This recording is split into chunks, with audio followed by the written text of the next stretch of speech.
Okay, very good morning. എല്ലാവരും സുഖമായിട്ടിരിക്കുന്നുവെന്ന് കരുതുന്നു. സേഫായിട്ട് വീടുകളിൽ തന്നെ ആയിരിക്കുക, സുരക്ഷിതരായിരിക്കുക. നമ്മൾ ചർച്ച ചെയ്തുകൊണ്ടിരിക്കുന്ന നമ്മുടെ ടോപ്പിക് എന്ന് പറയുന്നത് എന്താണ്? ഫോഴ്സസ് ഇൻ ഫ്ലൂയിഡ്സ് ആണ്. ഫോഴ്സസ് ഇൻ ഫ്ലൂയിഡ്സ് നമ്മൾ പഠിച്ച ടോപ്പിക് എന്ന് പറയുന്നത് ബൊയാൻസി ആണ്, പ്ലവക്ഷമ ബലം. ബൊയാൻസി ഡിപ്പെൻഡ് ചെയ്യുന്ന ഫാക്ടേഴ്സ് പഠിച്ചു. How to measure buoyancy. Buoyancy depend ചെയ്യുന്ന പ്ലവക്ഷമ ബലത്തെ സ്വാധീനിക്കുന്ന ഘടകങ്ങൾ എന്താണ്? പ്ലവക്ഷമ ബലത്തെ നമുക്ക് എങ്ങനെ മെഷർ ചെയ്യാമെന്നുമാണ് നമ്മൾ പഠിച്ചു നിർത്തിയത്. രണ്ട് ക്വസ്റ്റ്യൻ ഞാൻ തന്നിരുന്നു. Does a ship enters into a fresh water lake from ocean sink more or rise? കടലിൽ നിന്ന് ശുദ്ധജല തടാകത്തിലേക്ക് കയറുന്ന ഒരു കപ്പൽ പൊങ്ങിക്കിടക്കുമോ അതോ കുറച്ചുകൂടി താണു പോകുമോ? അതായിരുന്നു ഒരു ക്വസ്റ്റ്യൻ. അതിന്റെ ആൻസർ എന്താണ്? Sink more. റീസൺ എന്താ? ഫ്രഷ് വാട്ടർ ലേക്ക് എന്ന് പറയുന്നത് എന്താണ്? ഫ്രഷ് വാട്ടർ ലേക്കിലേക്ക് വരുമ്പോൾ അവിടെ എന്ത് വേരിയേഷൻ വരുന്നു? ഫ്രഷ് വാട്ടർ ലേക്കിലേക്ക് വരുമ്പോൾ ഡെൻസിറ്റിയിൽ വേരിയേഷൻ ഉണ്ട്. ഡെൻസിറ്റി കൂടുതൽ ആർക്കാണ്? സീ വാട്ടറിൽ, ഓഷ്യനിൽ എന്താണ് ഡെൻസിറ്റി കൂടുതലും, ഫ്രഷ് വാട്ടർ ലേക്കിൽ ഡെൻസിറ്റി കുറവുമാണ്. ഡെൻസിറ്റിയുടെ വേരിയേഷൻ കൊണ്ട് എന്ത് സംഭവിക്കുന്നു? ഇവിടെ ഷിപ്പ് കുറച്ചും കൂടി താണു പോകാനായിട്ട് കാരണമാകുന്നു. സെക്കൻഡ് ക്വസ്റ്റ്യൻ എന്തായിരുന്നു? When a body is floated on water sink in kerosene. എന്താണ്? ജലത്തിൽ അല്ലെങ്കിൽ വെള്ളത്തിൽ എന്ത് ചെയ്യുന്നു? ഒരു വസ്തു പൊങ്ങിക്കിടക്കുന്നു. മണ്ണെണ്ണയിൽ എന്ത് ചെയ്യുന്നു? ആ വസ്തു കുറച്ചും കൂടി താണു പോകാനായിട്ട്, മുങ്ങിപ്പോകാനായിട്ട് കാരണമാകുന്നു. അതിന്റെ കാരണം എന്ത് തന്നെയാണ്? ഇവിടെ നമ്മൾ പഠിച്ചതാണ്. ഇവിടെ ഡെൻസിറ്റിയുടെ വേരിയേഷൻ തന്നെയാണ്. ഡെൻസിറ്റി കൂടുതൽ ആർക്കാണ്? സാന്ദ്രത ആർക്കാണ് കൂടുതൽ? വാട്ടറിന് തന്നെയാണ് കൂടുതൽ. കെറസിന്റെ മണ്ണെണ്ണയുടെ സാന്ദ്രത എന്താണ്? കുറവാണ്. മണ്ണെണ്ണയുടെ സാന്ദ്രത നമ്മൾ പഠിച്ചതാണ്. മണ്ണെണ്ണയുടെ സാന്ദ്രത എത്രയാണ്? 810 ആണ്. 810 കിലോഗ്രാം പെർ മീറ്റർ ക്യൂബ് ആണ്. വാട്ടറിന്റെ ഡെൻസിറ്റി എത്രയാണ്? 1000 കിലോഗ്രാം പെർ മീറ്റർ ക്യൂബ് ആണ്. ഇത് നമ്മൾ പഠിച്ചു നിർത്തിയതാണ്. ഇന്നത്തെ നമുക്ക് പഠിക്കേണ്ട പോർഷൻ എന്ന് പറയുന്നത് ആർക്കിമിഡീസ് പ്രിൻസിപ്പിൾ ആണ്. ആർക്കിമിഡീസ് എന്ന് പറയുന്ന സയന്റിസ്റ്റിനെ പറ്റി നിങ്ങൾ കേട്ടിട്ടുണ്ടോ? സയന്റിസ്റ്റ് ആണ്, ഇൻവെന്റർ ആണ്, മാത്തമാറ്റീഷ്യൻ ആണ്. അങ്ങനെ ഒരുപാട് സംഭാവനകൾ ശാസ്ത്ര ലോകത്തിന് നൽകിയിട്ടുള്ള ഒരു വ്യക്തിയാണ്. അദ്ദേഹത്തെ പറ്റി കേൾക്കുമ്പോൾ നമുക്ക് പെട്ടെന്ന് രണ്ട് വാക്ക് ഓർമ്മ വരുന്നുണ്ടായിരിക്കും. യുറീക്ക യുറീക്ക എന്ന്, അല്ലേ? ഒരു മനോഹരമായ ഒരു കഥ തന്നെ നിങ്ങളുടെ ടെക്സ്റ്റ് ബുക്കിൽ നൽകുന്നുണ്ട്. ആ ഒരു സാഹചര്യം വിശദീകരിക്കുന്നുണ്ട്. അതെന്ന് പറയുന്നത് ഇപ്രകാരമാണ്. ഇറ്റലിയിൽ താമസിച്ചിരുന്ന ആർക്കിമിഡീസിന്റെ കയ്യിൽ അവിടുത്തെ രാജാവ് എന്ത് ചെയ്യുന്നു? ഒരു ക്രൗൺ, ഒരു സ്വർണ്ണ കിരീടം കൊടുത്തിട്ട് ഇതിനകത്ത് ഇമ്പ്യൂരിറ്റി അടങ്ങിയിട്ടുണ്ടോ എന്ന് കണ്ടെത്താൻ വേണ്ടി കൊടുക്കുകയാണ്. അപ്പൊ ഇമ്പ്യൂരിറ്റി കണ്ടെത്താനായിട്ട് ആർക്കിമിഡീസിന് അറിയാം, മാസ് ബൈ വോളിയം ഡെൻസിറ്റി കണ്ടെത്തിയാൽ, അതിന്റെ സാന്ദ്രത കണ്ടെത്തിയാൽ അതിന്റെ ഇമ്പ്യൂരിറ്റി ഉണ്ടോ എന്ന് കണ്ടെത്താനായിട്ട് സാധിക്കുമെന്ന് ആർക്കറിയാം? ആർക്കിമിഡീസിന് അറിയാം. അപ്പോഴെന്താണ് ആർക്കിമിഡീസ് ചിന്തിച്ചത്? അങ്ങനല്ല. ക്രൗൺ എന്ന് പറയുമ്പോൾ ഒരു കിരീടത്തിന് എന്തില്ല? ഒരു സ്പെസിഫൈ ചെയ്യുന്ന ഒരു ഷേപ്പ് അവിടെ ഇല്ല, അല്ലെങ്കിൽ ഒരു ഫിക്സഡ് ഷേപ്പ് അവിടെ ഇല്ല. അപ്പൊ ആ ഷേപ്പ് ഇല്ലാത്തത് കൊണ്ട് അതിന്റെ വോളിയം കണ്ടെത്താനായിട്ട് പാടാണ്. അല്ലെങ്കിൽ ക്രൗണിന് എന്തെങ്കിലും വേരിയേഷൻ സംഭവിക്കും. അപ്പൊ ക്രൗണിന് വേരിയേഷൻ ഒന്നും സംഭവിക്കാത്ത രീതിയിൽ ഇതിന്റെ വോളിയം എങ്ങനെ കണ്ടെത്താൻ? ഇത് അദ്ദേഹത്തെ അലട്ടിയിരുന്ന ഒരു പ്രശ്നം തന്നെയായിരുന്നു. അങ്ങനെ ഇരിക്കുന്ന സമയത്താണ് അദ്ദേഹം ബാത്ത് ടബിലേക്ക് കുളിക്കാനായിട്ട് ഇറങ്ങുമ്പോൾ കുറെ വെള്ളം എന്ത് ചെയ്യുന്നു? ഇറങ്ങിയ സമയത്ത് തന്നെ കുറെ വെള്ളം ഓവർഫ്ലോ ചെയ്ത് പുറത്തേക്ക് പോകുന്നു, ആദേശം ചെയ്ത് പുറത്തേക്ക് പോകുന്നു. അദ്ദേഹം അന്നേരം തന്നെ യുറീക്ക എന്ന് പറഞ്ഞ് അവിടെ നിന്ന് ഇറങ്ങി ഓടുന്നതായിട്ട് നമുക്കറിയാം. അതിന് സൊല്യൂഷൻ അദ്ദേഹം കണ്ടെത്തുകയും ചെയ്തു. ആ ക്രൗൺ എന്ത് ചെയ്യുകയാണ്? ആ ക്രൗൺ വെള്ളത്തിലേക്ക് ഇട്ട് കഴിഞ്ഞാൽ ക്രൗണിന്റെ അത്രയും വെള്ളം തന്നെ എന്ത് ചെയ്യുന്നു? തിരിച്ച് ഡിസ്പ്ലേസ് ചെയ്ത് പോകുന്ന, ആദേശം ചെയ്ത് പോകുന്നതായിട്ട് കണ്ടെത്തുകയും അതിന്റെ ക്രൗണിന്റെ അതേ വോളിയം തന്നെയാണ് ഡിസ്പ്ലേസ് ചെയ്ത് പോയ വാട്ടറിനുള്ളതെന്ന് കണ്ടെത്തുകയും അതിൽ നിന്ന് കറക്റ്റായിട്ടൊരു ഡെൻസിറ്റി വോളിയം കണ്ടെത്തുകയും അതിൽ നിന്ന് ഡെൻസിറ്റി കണ്ടെത്തുകയും അത് ഇമ്പ്യൂരിറ്റി ഉള്ളതായിരുന്നു എന്ന് അദ്ദേഹം മനസ്സിലാക്കി രാജാവിന് നൽകുകയും ചെയ്യുന്നു. ഇതുമായിട്ട് ബന്ധപ്പെട്ടാണ് നമ്മൾ പഠിക്കാൻ പോകുന്നത്. നമ്മുടെ പോർഷൻ പറയുന്നത് ആർക്കിമിഡീസ് പ്രിൻസിപ്പിൾ. ഈ ഒരു സാഹചര്യവുമായിട്ട് ബന്ധപ്പെടുത്തിയാണ് അദ്ദേഹം ഈ ഒരു പ്രിൻസിപ്പിള് ഫോളോ ചെയ്തുകൊണ്ട് പോകുന്നത്. അപ്പൊ നമ്മൾ ആദ്യം മുതൽ പഠിച്ചൊരു ടോപ്പിക്കാണ് നമ്മുടെ ബൊയാൻസി കണ്ടെത്തുന്നത് എങ്ങനെയാണ് എന്നുള്ള കാര്യം. നമുക്കറിയാം, ഒരു ലിക്വിഡിലേക്ക് ഒരു ഓബ്ജക്റ്റ് ഇട്ട് കഴിഞ്ഞാൽ എന്ത് സംഭവിക്കുന്നു? ആ ലിക്വിഡിന് ഒരു അപ്വേർഡ് ഫോഴ്സ് ആക്ട് ചെയ്യുന്നു. ഈ അപ്വേർഡ് ഫോഴ്സ് എന്ന് പറയുന്നത് ബൊയാൻസി ആണെന്നും, ഈ ബൊയാൻസി എന്ന് പറയുന്നത് എന്താണ്? ലോസ് ഓഫ് വെയിറ്റ് എന്ന് പറയുന്നത് എയറിലുള്ള വെയിറ്റും ലിക്വിഡിലുള്ള വെയിറ്റും തമ്മിൽ എന്താണ്? ലോസ് ഓഫ് വെയിറ്റ് എന്ന് പറയുന്നത് എന്താണെന്നും കണ്ടെത്തിയിട്ടുണ്ട്. ബൊയാൻസി ആണെന്നും കണ്ടെത്തിയിട്ടുണ്ട്. ഇവിടെ നമുക്ക് വേണ്ടത് ബൊയാൻസി അല്ല നമ്മൾ കണ്ടെത്തേണ്ടത്. ഇവിടെ നമുക്ക് കാണാനായിട്ടുള്ളത് എന്താണ്? ഡിസ്പ്ലേസ് ചെയ്തു പോകുന്ന വാട്ടറിന്റെ വോളിയമാണ് കണ്ടെത്തേണ്ടത്. ഡിസ്പ്ലേസ് ചെയ്യുന്ന വാട്ടറിന്റെ വെയിറ്റ് എത്രയാണ്? അതാണ് നമുക്ക് കണ്ടെത്തേണ്ടത്. ഇവിടെ നമ്മൾ എടുക്കുന്നതെന്ന് പറയുന്നത് ഒരു അയണും, ഇവിടുത്തെ ഓബ്ജക്റ്റ് എന്ന് പറയുന്നത് എന്താണ്? രണ്ട് ഓബ്ജക്റ്റ് നമ്മൾ എടുക്കുകയാണ്. ഓബ്ജക്റ്റ് എന്ന് പറയുന്ന അയണും സ്റ്റോണുമാണ്. അയണും സ്റ്റോണും എടുക്കുകയും നമ്മൾ എന്താ ചെയ്യുന്നത്? ഇവിടെ ബൊയാൻസി, അതുപോലെ തന്നെ ബൊയാൻസി കണ്ടെത്തുകയാണ്. പറയുന്നത് എന്താണ്? ഓവർഫ്ലോ ചെയ്തു പോകുമ്പോഴുണ്ടാകുന്ന വെള്ളത്തെ കളക്ട് ചെയ്ത് കിട്ടാൻ വേണ്ടിയുള്ള ഒരു സെപ്പറേറ്റ് ബീക്കറും കൂടി നമ്മളിവിടെ കളക്ട് ചെയ്യുന്നുണ്ട്. ഈ ബീക്കറും കൂടി നമ്മളിവിടെ കൊടുക്കുന്നുണ്ട്. ഇതാണ് ഇവിടുത്തെ പിക്ചർ എന്ന് പറയുന്നത്. ഇവിടെ ഒരു ഫ്ലോയിങ് എന്താണ്, ഒരു ഓബ്ജക്റ്റ് ഇട്ട് കഴിഞ്ഞാൽ ആ ഓബ്ജക്റ്റിന് എന്ത് ചെയ്യുന്നുണ്ട്? ഓബ്ജക്റ്റ് സ്പ്രിംഗ് ബാലൻസ് ഉപയോഗിച്ച് മെഷർ ചെയ്യുകയാണ്. സ്പ്രിംഗ് ബാലൻസ് ഉപയോഗിച്ച് മെഷർ ചെയ്തിട്ട് ഇവിടെ ഓവർഫ്ലോ ചെയ്ത് പോകുമ്പോൾ ആ വാട്ടറിനെ ഇവിടെ കളക്ട് ചെയ്യാൻ വേണ്ടിയുള്ളൊരു ഫിഗറോ നമ്മളിവിടെ കൊടുത്തേക്കുന്നത്. അതാണ് നിങ്ങളുടെ ടെക്സ്റ്റ് ബുക്കിൽ കാണാനായിട്ട് സാധിക്കും. ഇവിടെ നിന്ന് പറയുമ്പം ഈ അയണിന്റെ നമുക്ക് നോക്കാം, weight in air. Weight in air എന്ന് പറയുമ്പോൾ അയണിന്റെ വെയിറ്റ് നമുക്ക് എന്തെടുക്കാം? 20 നമ്മൾ എടുക്കുകയാണ്. 20 ന്യൂട്ടൺ ആണ് weight in air. Weight in air ആയാൽ വെയിറ്റ് ഇൻ ലിക്വിഡ് എന്തായിരിക്കും? വെയിറ്റ് ഇൻ ലിക്വിഡ് എന്ന് പറയുന്നത് ഇവിടെ എത്രയായിരിക്കും? വെയിറ്റ് ഇൻ ലിക്വിഡ് നമുക്കറിയാം, ഓവർഫ്ലോ ചെയ്യുമ്പോൾ അതിന് എന്ത് സംഭവിക്കുന്നു? ഇവിടെ ഇമേഴ്സ്ഡ് ആകുമ്പോൾ ഇവിടെ എന്ത് സംഭവിക്കുന്നു? ഒരു അപ്വേർഡ് ഫോഴ്സ് ആക്ട് ചെയ്യുന്നു. ഈ അപ്വേർഡ് ഫോഴ്സ് ആക്ട് ചെയ്യുമ്പോൾ ഇവിടെ ലോസ് ഓഫ് വെയിറ്റ് ഉണ്ടാകുന്നു. അപ്പോൾ ഇവിടെ നമുക്ക് 10 ന്യൂട്ടൺ എടുക്കാം. ഈ വെയിറ്റ് എന്ന് പറയുന്നത് എത്രയായിരിക്കും? 10 ന്യൂട്ടൺ ആയിരിക്കും. ഇത് നമ്മൾ പഠിച്ചതാണ്. ഇതാണ് എന്തെന്ന് പറയുന്നത്? വെയിറ്റ് ഇൻ ലിക്വിഡ് ആണ്. ലോസ് ഓഫ് വെയിറ്റ് എന്ന് പറയുന്നത് 10 ലിക്വിഡ് ആണ്. ഇനി ഇവിടെ ലോസ് ഓഫ് വെയിറ്റ് എന്ന് പറയുന്നത് എന്താണ്? ലോസ് ഓഫ് വെയിറ്റ് എന്ന് പറയുന്നത് ഇവിടെ എന്തെന്ന് കിട്ടും? ഈ ലോസ് ഓഫ് വെയിറ്റ് എന്ന് പറയുന്നത് 20 - 10 ആണ്. 10 ന്യൂട്ടൺ വീണ്ടും കിട്ടും. ഈ 10 ന്യൂട്ടൺ നമ്മൾ പഠിച്ചിട്ടുണ്ട്, ബൊയാൻസി ആണെന്ന് നമ്മൾ കണ്ടെത്തിയിട്ടുണ്ട്. ഈ ബൊയാൻസി നമ്മൾ കണ്ടെത്തിയിട്ടുണ്ട്. പക്ഷെ ബൊയാൻസി അല്ല നമുക്ക് ഇപ്പൊ ഇവിടെ വേണ്ടത് എന്താണ്? ഇവിടെ ഡിസ്പ്ലേസ് ചെയ്തു പോകുന്ന വാട്ടറിന്റെ വെയിറ്റ് എത്രയാണ്? ഇവിടെ ഡിസ്പ്ലേസ് ചെയ്തു പോകുന്ന വാട്ടറിന്റെ വെയിറ്റ് എങ്ങനെ നമ്മൾ കണ്ടെത്തും? ഡിസ്പ്ലേസിങ് വാട്ടർ എന്ന് പറയുന്നത് ഇവിടെ എന്തായിരിക്കും? ഡിസ്പ്ലേസ് ചെയ്യുന്ന വാട്ടറിന്റെ വെയിറ്റ് എന്ന് പറയുന്നത് displacing weight of displacing water എന്ന് പറയുന്നത് എത്ര തന്നെ ആയിരിക്കും? ഈ ബൊയാൻസി തന്നെയല്ലേ ഈ ലിക്വിഡ് പോകുന്ന ഈ ഓവർഫ്ലോ ചെയ്ത് പോകാൻ എത്രമാത്രം ലോസ് ഓഫ് വെയിറ്റ് ഉണ്ടായോ ആ വെയിറ്റ് തന്നെയായിരിക്കും ഇവിടെ എന്തെന്ന് പറയുന്നത്? വെയിറ്റ് ഓഫ് ഡിസ്പ്ലേസിങ് വാട്ടർ എന്ന് പറയുന്നത്. ക്ലിയർ? മനസ്സിലാവുന്നുണ്ടേ? അപ്പൊ ഇവിടെ നോക്കിയേ, സ്റ്റോണിന്റെ കേസിൽ എടുക്കുമ്പോൾ അയണിനെക്കാട്ടിൽ എന്ത് കുറവായിരിക്കും? വെയിറ്റ് കുറവായിരിക്കും. ആർക്ക്? സ്റ്റോണിന്. നമുക്കൊരു 10 ന്യൂട്ടൺ എടുക്കാം. 10 ന്യൂട്ടൺ ആണ് സ്റ്റോണിന്റെ വെയിറ്റ് എങ്കിൽ വെയിറ്റ് ലിക്വിഡിൽ എത്ര ആയിരിക്കും? സ്വാഭാവികമായിട്ട് എന്തായിരിക്കും? വെയിറ്റ് അപ്വേർഡ് ഫോഴ്സ് വരുന്നത് കൊണ്ട് വെയിറ്റ് കുറവായിരിക്കും. 5 ന്യൂട്ടൺ എടുക്കാം. ലോസ് ഓഫ് വെയിറ്റ് എന്ന് പറയുന്നത് ഇവിടെ എന്തായിരിക്കും? ലോസ് ഓഫ് വെയിറ്റ് 10 - 5 എന്ന് പറയുന്ന 5 ന്യൂട്ടൺ ആയിരിക്കും. ക്ലിയർ? അങ്ങനെയെങ്കിൽ ഇവിടെ ഡിസ്പ്ലേസിംഗ് വെയിറ്റ് എന്തായിരിക്കും? വെയിറ്റ് ഓഫ് ഡിസ്പ്ലേസിംഗ് വാട്ടർ എന്ന് പറയുന്നത് എത്രയായിരിക്കും? 5 ന്യൂട്ടൺ ആയിരിക്കും. ക്ലിയർ? ഇവിടെ നോക്കിക്കേ, ഇവിടെ നമുക്ക് മനസ്സിലാക്കാനായിട്ട് സാധിക്കുന്ന 2 പോയിന്റ് എന്ന് പറയുന്നത് എന്താണ്? ലോസ് ഓഫ് വെയിറ്റ് എന്ന് പറയുന്ന ബൊയാൻസി എന്ന് പറയുന്നതും ഇവിടെ എന്താണ്? ഡിസ്പ്ലേസിംഗ് വാട്ടർ എന്ന് പറയുന്നത് ആദേശം ചെയ്തു പോകുന്ന ജലത്തിന്റെ ഭാരം എന്ന് പറയുന്നത് എന്താണ്? ഇവിടെ അത് രണ്ടും ഈക്വൽ ആയിട്ട്. ക്ലിയർ? ഇവിടെ ആർക്കിമിഡീസ് പ്രൂവ് ചെയ്യുന്ന ഒരു ഇതാണ്, buoyancy is equal to the displacing water of that fluid.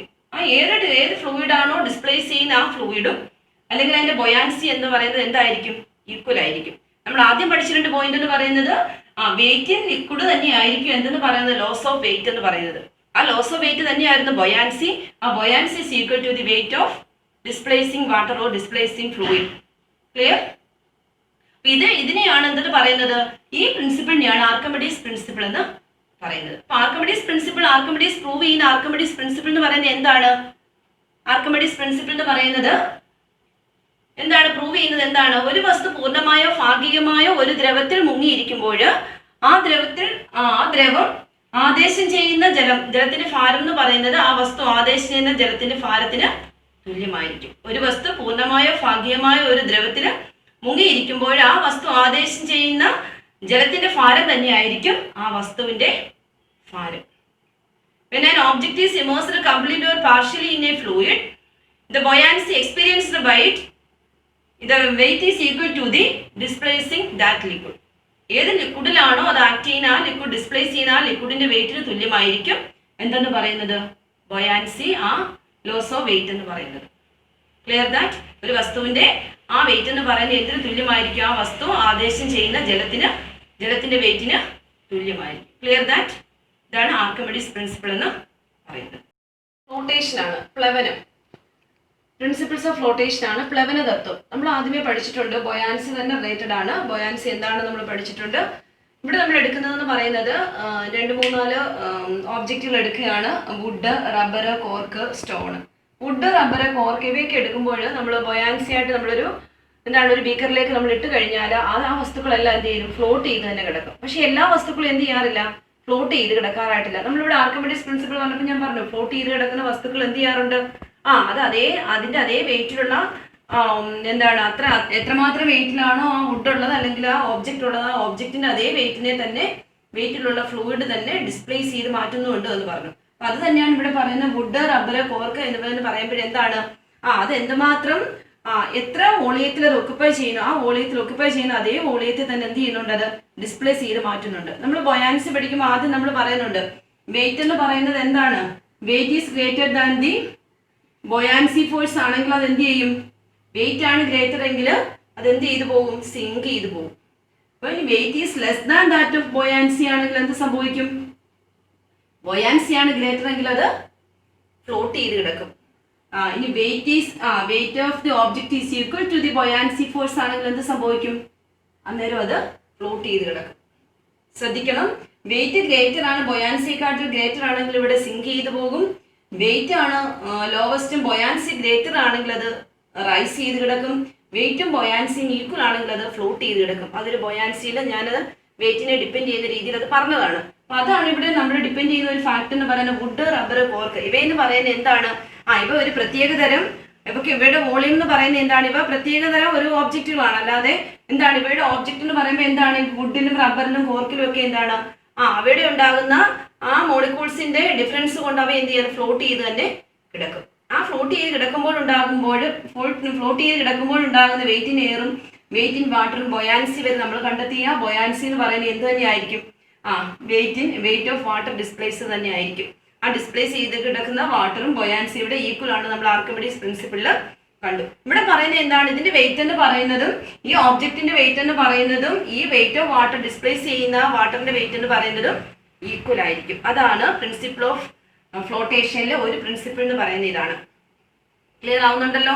അടുത്ത എന്താണ്, ഞാൻ അതേ ഓബ്ജക്റ്റ് തന്നെ എന്താണ് അതേ വാട്ടറിലേക്ക് തന്നെ ഒരു കല്ല് എടുത്തിടുകയാണ്. ആ കല്ല് എന്ത് ചെയ്യും, സ്വാഭാവികമായിട്ട് അത് താണു പോകും. എന്തുകൊണ്ടാണ് ആ കല്ല് താണു പോകുന്നത്, കല്ല് താണു പോകാനായിട്ടുള്ള കാരണം അവിടെ എന്താണ്, അവിടെ എന്ത് കുറവാണ്, വോളിയം കുറവാണ്. വോളിയം കുറയുമ്പോഴത്തേക്ക് അവിടെ എന്ത് സംഭവിക്കുന്നു, അത് ഡിപ്പ് ചെയ്ത് പോകുന്നു, താണു പോകുന്നു.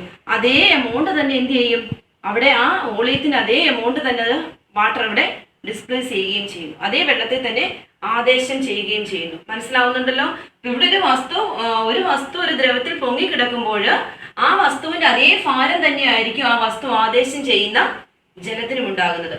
Wait of the object is equal to the weight of the displacing water. എന്തുമാത്രം വെയിറ്റ് ആണോ ഫ്ലോട്ടിംഗ് ഓബ്ജക്റ്റിനുള്ളത്, weight of the floating object is equal to the weight of the displacing water, displacing fluid. എന്തുമാത്രം ഒരു വസ്തു ഒരു ദ്രവത്തിൽ പൊങ്ങിക്കിടക്കുമ്പോൾ പൊങ്ങിക്കിടക്കുമ്പോൾ ഉണ്ടാകുന്ന വസ്തുവിന്റെ ഭാരം തന്നെയായിരിക്കും അത് ആദേശം ചെയ്യുന്ന ആ ജലത്തിന്റെ ഭാരം എന്ന് പറയുന്നത്. ക്ലിയർ. പിന്നെ അടുത്ത ഒബ്ജക്റ്റിൽ ഞാൻ പറഞ്ഞ എന്താണ്, സ്റ്റോണിന്റെ കേസിൽ എന്താണ്, പിന്നെ weight of the body is എന്താണ്, ഈ weight of the body is immersed in a fluid. ആ weight of the body immerse ചെയ്ത് ഫ്ലൂയിഡിൽ ആ ബോഡി ഇമേഴ്സ് ചെയ്ത് കിടക്കുകയാണെങ്കിൽ അതിന്റെ വോളിയം എന്ന് പറയുന്നത് എന്താണ്, volume of the immersing body is equal to the volume of the displacing water. ആ ഡിസ്പ്ലേസിംഗ് വാട്ടറിന് തുല്യമായിരിക്കും ഈ ഇമേഴ്സ് ചെയ്ത് കിടക്കുന്ന ഈ ബോഡിയുടെ ഓബ്ജക്റ്റ്. മനസ്സിലാവുന്നുണ്ടല്ലോ.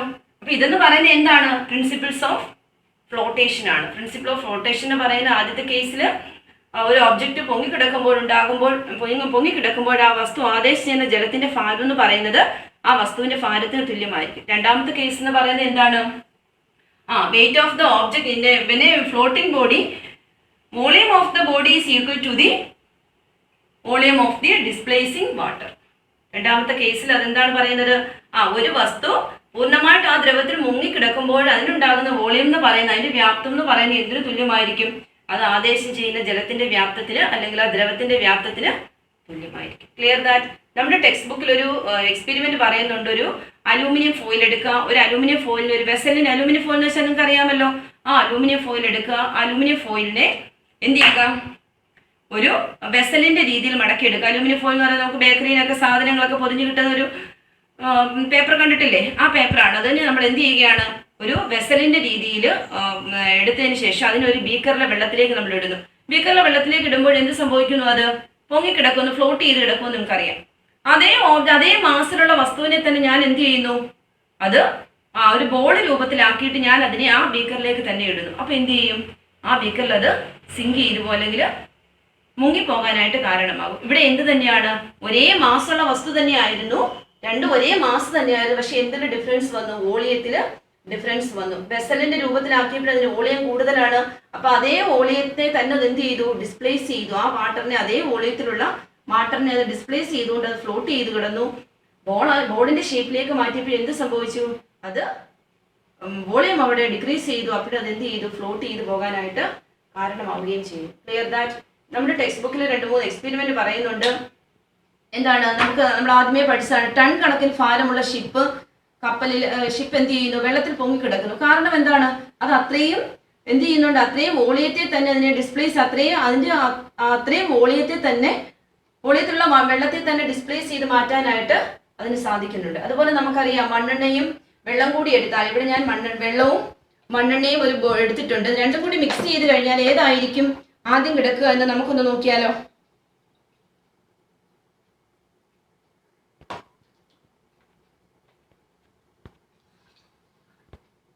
ഈ ബ്ലൂ കളറിൽ എന്താണ് നമുക്കറിയാം? കെറസിനാണ്. അപ്പൊ കെറസിൻ എവിടെയാണ് ഇവിടെ ഫ്ലോട്ട് ചെയ്ത് കിടക്കുന്നത്? എന്താണ്? കെറസിനാണ് ഫ്ലോട്ട് ചെയ്ത് കിടക്കുന്നത്. ഫ്ലോട്ട് ചെയ്ത് കിടക്കുന്ന കെറസിനാണ്. എന്തുകൊണ്ടാണ് കെറസിൻ ഫ്ലോട്ട് ചെയ്തതെന്ന് നമുക്കറിയാം. കെറസിൻ എന്ത് കുറവാണ്? ഡെൻസിറ്റി ഇവിടെ കുറവാണ്. ഡെൻസിറ്റി കുറവായതുകൊണ്ട് എന്ത് ചെയ്യും? ഡെൻസിറ്റി കുറഞ്ഞ കെറസിൻ എന്ത് ചെയ്യും? ഫ്ലോട്ട് ചെയ്ത് കിടക്കും. ഡെൻസിറ്റി കൂടിയ വാട്ടർ എന്ത് ചെയ്യും? അതിന്റെ അടിയിലായിട്ട് കിടക്കുകയും ചെയ്യും. മനസ്സിലാകുന്നുണ്ടല്ലോ? അപ്പൊ നോക്കിക്കേ, ഇവിടെ ഡെൻസിറ്റിയുടെ വേരിയേഷൻ കൊണ്ടാണ് ഇത് രണ്ട് സെപ്പറേറ്റ് ചെയ്ത് മാറ്റാനായിട്ട് നമുക്ക് സാധിക്കുന്നത്. മിക്സായി പോകുന്നില്ല, ഓയിൽ ആയതുകൊണ്ട് അത് ഫ്ലോട്ട് ചെയ്ത് തന്നെ കിടക്കും. ക്ലിയർ ആവുന്നുണ്ടല്ലോ? നമ്മുടെ ടെക്സ്റ്റ് ബുക്കിൽ ഇന്ന് നമ്മൾ പഠിച്ച കാര്യങ്ങൾ എന്ന് പറയുന്ന Archimedes principle, flotation, principle of flotation ആണ്. ഈ രണ്ട് കാര്യങ്ങളാണ് നമ്മളിന്ന് പഠിച്ചത്. ടെക്സ്റ്റ് ബുക്കിൽ ഒരു 3-4 ക്വസ്റ്റ്യൻസ് കൊടുത്തിട്ടുണ്ട്. നമ്മൾ ഡിസ്കസ് ചെയ്ത ക്വസ്റ്റ്യൻസ് തന്നെയാണ്. നിങ്ങളത് ചെയ്യാനായിട്ട് ശ്രമിക്കണം. എല്ലാവരും സുഖമായിട്ടിരിക്കുക. നമ്മുടെ ക്ലാസ് ഇന്ന് ഇവിടെ വൈൻഡ് അപ്പ് ചെയ്യുകയാണ്. All of you, thank U.